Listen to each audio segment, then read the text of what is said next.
YouTubers, sumo adalah salah satu olahraga tradisional Jepang yang masih bertahan hingga sekarang.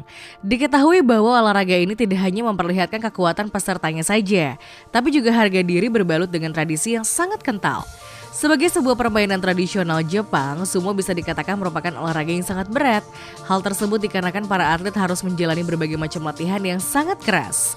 Menurut catatan sejarah, olahraga sumo dilakukan pertama kali di kuil Shinto untuk tradisi peleburan dosa.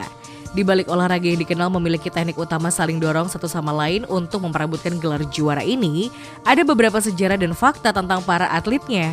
Dan berikut adalah daftar sejarah sekaligus fakta mencengangkan tentang kehidupan para atlet sumo. Gaji atlet sumo.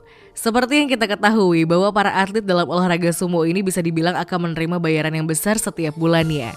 Namun nominal dari gaji tersebut ditentukan oleh setiap kategori dari olahraga itu sendiri.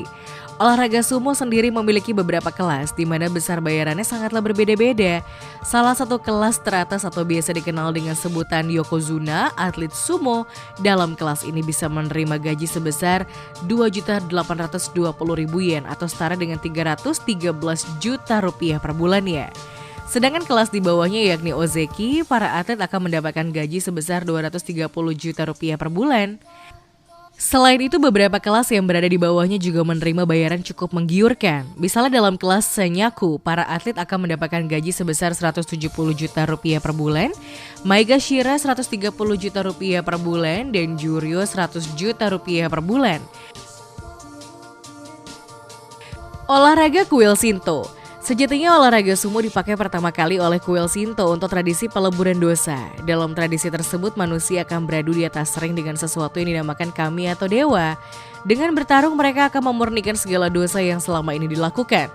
Dalam legenda Jepang sendiri ada beberapa dewa atau bahkan monster yang mampu melakukan sumo dengan sangat baik dan mereka adalah kappa. Seiring dengan berjalannya waktu, sumo dijadikan olahraga yang sangat tenar di Jepang. Nilai-nilai yang terkandung dalam olahraga sumo ini tetap dipertahankan sampai sekarang, yaitu bertarung untuk tujuan menyucikan diri dari segala dosa duniawi. Sumo wanita. Saat ini Asosiasi Olahraga Sumo di Jepang melarang adanya pemain sumo wanita yang bertanding di dalam ring. Hal ini dilakukan karena olahraga tersebut syarat dengan kekerasan dan bisa membunuh para pemainnya. Itulah mengapa hanya pemain pria yang boleh main dan melakukan kejuaraan olahraga ini sangat bergengsi di Jepang. Namun di masa lalu, para pemain sumo wanita ternyata pernah ada di Jepang. Mereka memiliki kandang sendiri-sendiri dan melakukan pertandingan antar kandang. Seiring berjalannya waktu, sumo wanita ini ditiadakan meski sebenarnya banyak wanita yang tetap ingin melakukan pertarungan di atas ring. Tidur dengan memakai masker oksigen. Berdasarkan laporan yang ada, para pegulat sumo elit di Jepang ternyata makan dalam porsi yang sangat besar, yaitu 8.000 kalori sehari dan memakai masker dengan oksigen saat mereka tidur siang. Saat makan siang, para atlet tersebut akan diberikan sarden panggang dan goreng, nasi kukus, serta shankonabe atau hidangan hotpot khusus yang diasosiasikan dengan pegulat sumo, tentunya dalam porsi yang sangat besar. Kemudian para pegulat sumo ini akan tidur siang selama beberapa jam setelah mereka makan. Dalam tidur tersebut, para atlet sumo ini akan mengenakan masker oksigen untuk membantu pernafasan mereka. Namun pelatihan yang berat dan cara-cara yang telah terikat dengan tradisi telah membuat banyak pemula di Jepang tidak ingin menjadi pegulat sumo. Selain itu, olahraga ini juga telah didominasi oleh pegulat asing dan kebanyakan dari wilayah Mongol. Mereka dipaksa harus belajar bahasa Jepang dan hidup sebagaimana warga Jepang hidup tanpa ada pengecualian. Lansia penyuka sumo. Saat ini nasib olahraga sumo di Jepang kemungkinan hampir mirip dengan pertunjukan wayang di Indonesia, di mana hanya orang parubaya saja yang menyukainya. Anak yang masih muda biasanya akan menganggap hal tersebut sebagai sesuatu yang tidak berguna. Padahal sumo atau wayang sendiri ini adalah bagian budaya dan tradisi yang sangat berharga dan tidak bisa tergantikan oleh apapun. Diketahui bahwa para pemuda di Jepang bisa banyak menghabiskan waktunya untuk bermain atau dalam kamar menjadi hikikomori. Namun hal-hal yang terkait dengan budaya mereka akan lebih cuek karena tidak mampu membuat mereka bahagia. Sedangkan di luar Jepang sendiri olahraga sumo ini justru dianggap sebagai kebudayaan yang sangat prestisius dan membanggakan. Pesumo hebat. Seperti yang kita ketahui bahwa olahraga sumo merupakan olahraga yang berasal dari Jepang. Namun pada kenyataannya olahraga ini justru dikuasai oleh para orang-orang asing. Semacam ironis, olahraga asli Jepang tapi pemain yang menjadi unggulan justru orang asing. Padahal Asosiasi Sumo Jepang telah membatasi gaijin atau orang asing yang bermain sumo. Hal ini berawal tahun 1992, di mana saat itu hanya boleh ada 6 pemain asing di setiap stable atau kandang dan tempat perkumpulan sumo berada.